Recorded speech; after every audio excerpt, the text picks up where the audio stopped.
in improving our democracy, I think a key issue is to increase participation. And there are two reasons for that. I think firstly, people have a right to participate in decisions that affect them and have a right to influence the people who are making decisions.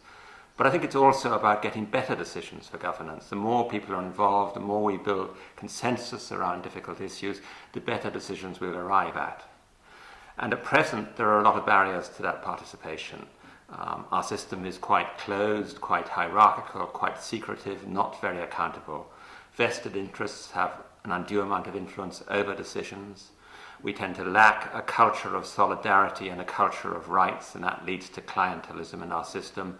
And then, of course, the effect of poverty and inequality is to make it difficult for people to participate, and it disempowers people from participating in decision-making. So the challenge, I think, is to open up our democratic structures, to make them more accountable, to give people a greater say in the day-to-day decision-making, to move away from just voting occasionally to having an ongoing involvement in democratic decisions. And that would be greatly helped by a right to participate being enshrined in our Constitution.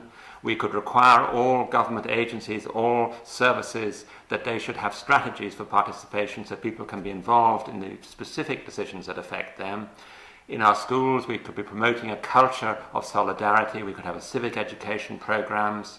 We could be extending that out to local level by having local democracy centres. There are lots of ideas around about what we could do. All of this is in the background paper that we prepared for the discussions on May the 26th, and it's available on the Claiming Our Future website.